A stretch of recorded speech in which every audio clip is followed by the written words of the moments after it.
I was the first time I went aboard ship, I was E4, so I didn't worry about desk cooking or compartment cleaning. But I worked 10, 12 hours a day and come back, and people still playing games and all that stuff, and they learned to sleep through it. So now, then they would have been playing cards, playing board games, that kind of stuff. Yeah. Now, with electronics, everybody's. I don't know what they got on board. Yeah, everybody probably is doing electronics and stuff. Yeah, they probably do. I don't know what they got. I don't think the Navy supplies them with electronic games. Oh no, they all have tablets or iPads or I'm phones, sure and it's a whole different ball. Oh, I'm sure they have internet on those ships and everything. We always had internet, but the crew didn't have access to it.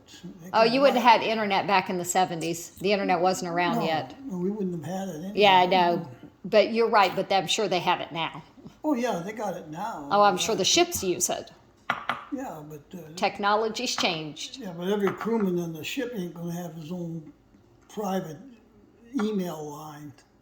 Oh, no, that all comes through the internet access. I'm just figuring those ships probably have it.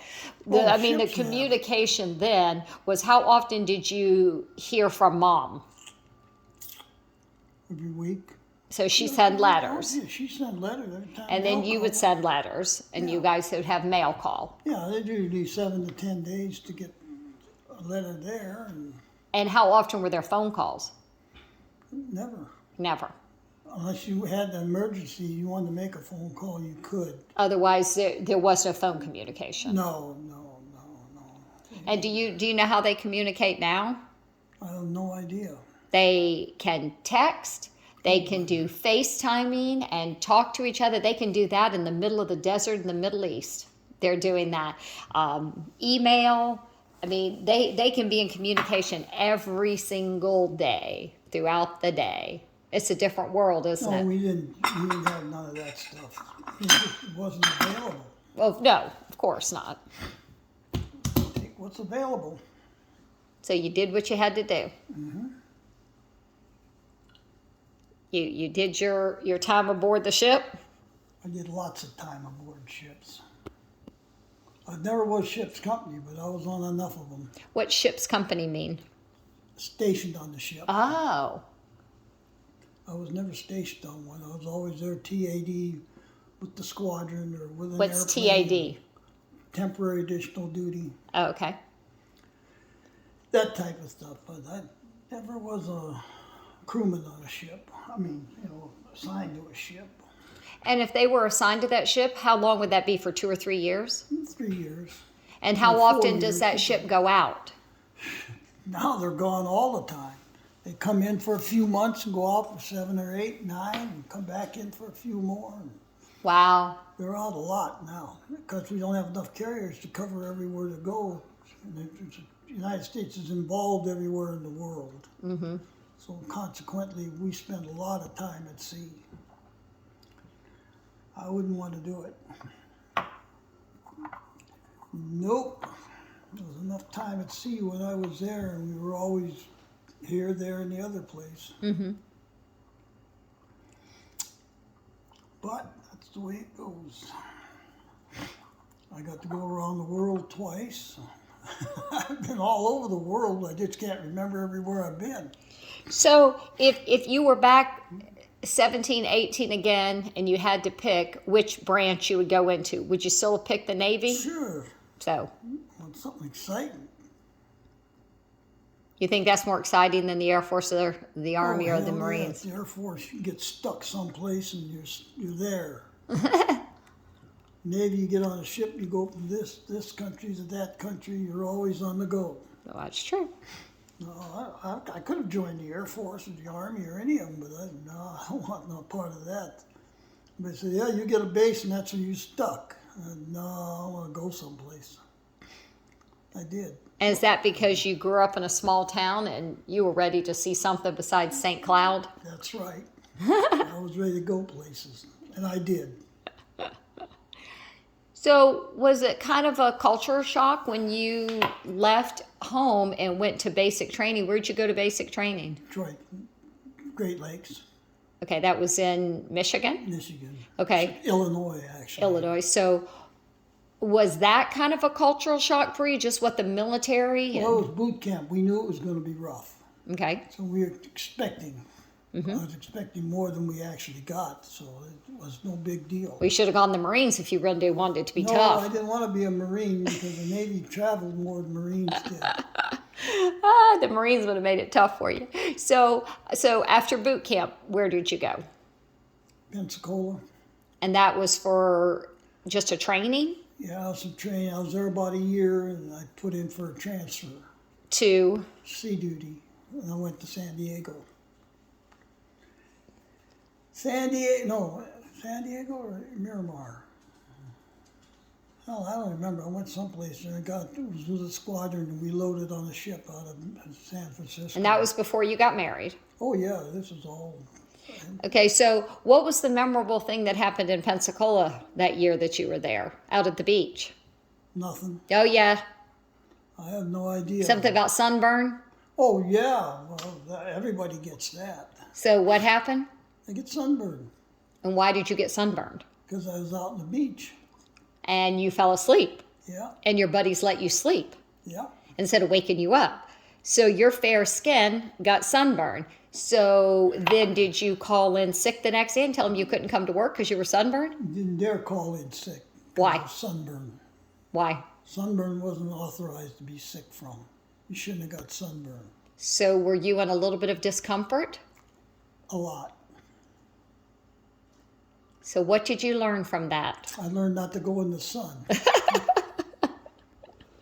And not to fall asleep. That's right. Did you tell your buddies they were supposed to wake you up? They figured I knew what I was doing. I guess I did know what I was doing, but I wasn't asleep. But that's the way it goes. You live and learn. I never And got sunburn again. you didn't wear shorts too much more the rest of your life, did No, you? Nope. Didn't get sunburn either. No. I grew up wondering if you had legs. That's right. Your red-headed, fair skin did not do well with that Pensacola sun. No, it didn't. Nope. So I quit going to the beach. No more of that sun and water. Hell with it. I had enough water when I had to go board ship. I left from there and went to Pensacola. I went to San Diego. No, San Francisco. Got on the Enterprise. I think it was, yeah. We sailed around the world and Westpac and around the world and back. And then after that, I got ready for discharge. I was in Miramar, based down by San Diego, and I was ready to get out. And so why were you getting out? I was tired of it. I had 4 years of it. I wanted out. Okay, so then what did you do? Hitchhiked back to Minnesota. And how did you like that? I didn't. That's why I left. So you got back to Minnesota. What did you do for a job? I worked for a contractor, Doing what? mixing mud and blocks and all that stuff. Was that a lot of fun? A lot of damn work. So what did you decide after you worked for that contractor for a I while? wanted to get back in the Navy. You wanted to go back in the Navy. I got to them. I got such shape I could pick up an 85-pound double jam block with one hand and put it up on top. Holy cow. Yeah. You But just, you just get so used to Yeah. lifting those things, and you just finally, so did you decide you didn't want to do that the rest of your life? that's right. So the Navy looked pretty good. You look excellent. So what did the recruiter tell you? Yeah, I won't take you. At what rank?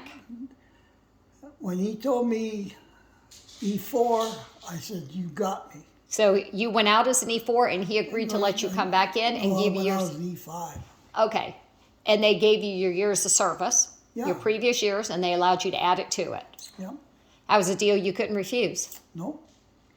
I went to sea. Of course, I went to sea. Of course, But, and Martha came out to Miramar. okay, so you made this decision to go back into the Navy on active duty. Did you discuss it with Mom before you said yes? Right after I did it. So she didn't have a choice. Nope. Was it a little culture shock for her to go out to California? I guess that was, since she'd never been out of the state of Minnesota. I think she said she went to North Dakota once. Oh, yeah. Traveled all the way to California. So it was culture shock. Yes, it was. Yeah. But she survived it, didn't she? Well, sure she did. Yeah, we rented a little house. We didn't need a big one, but a little house was $35 a month. Oh my gosh. And I stayed there for a few months, and here and there, and duty. And finally, we decided they were going to the med. So I said, all right. Teresa was born, so we take her and the baby back to Minnesota. So we flew back. But it was a rough ride. Yeah, I was on sea for another 9 months, I think, when I left there that time. I've been gone a lot.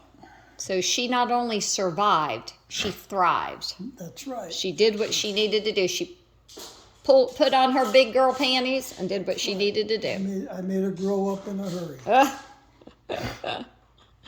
Poor farm girl from Minnesota little thrust into farm girl. California. She had rode a train all the way to California, the first time on a train. Is that right? A few months later, we were getting ready to get underway. I put her on an airplane, she flew back to Minnesota. That little farm girl learned a whole lot in a short period of time. Damn right. Good for her. That's right. She survived. She did. Yep. And I rode that ship for, let's see, geez, so long ago, about 9 months. We've done 8 to 9 month cruises. And I was on it for a long time. But So then you came back there, and she came back, and then I was born a year and a half later. in California. In California. No, not in California. You were born in, California. were you born in California? Yeah. Oh, okay. Well then, yeah. You remember Lemoore? Lemoore, yeah. Yeah. That's what his name was, Teresa. Yeah.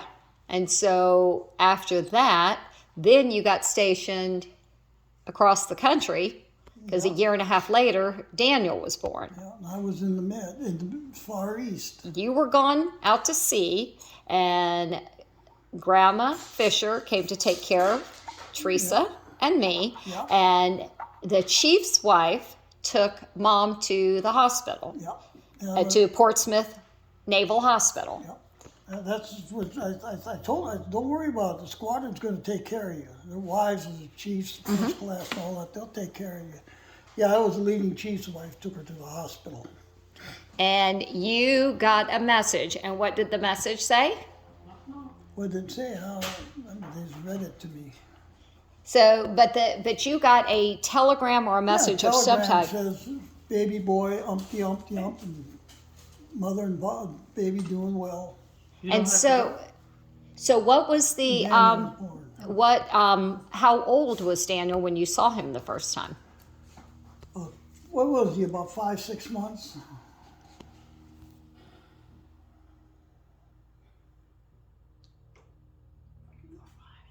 You can say it. 4 or You 5 can speak months, up. about 5 months. 5 months, yeah. So did that feel odd to you, or you just accepted that that's just the way it was? That's the way it was. I was a sailor, I was in the Navy, that's the way it is. That's your job, and you had no choice, and that's just the way it was. That's right. And once again, not only did she survive, she thrived. She thrived and grew up a little more. So she made a good sailor's wife. Damn right. She grew up and accepted it and did the best with what she had. Good job, Martha. That's right.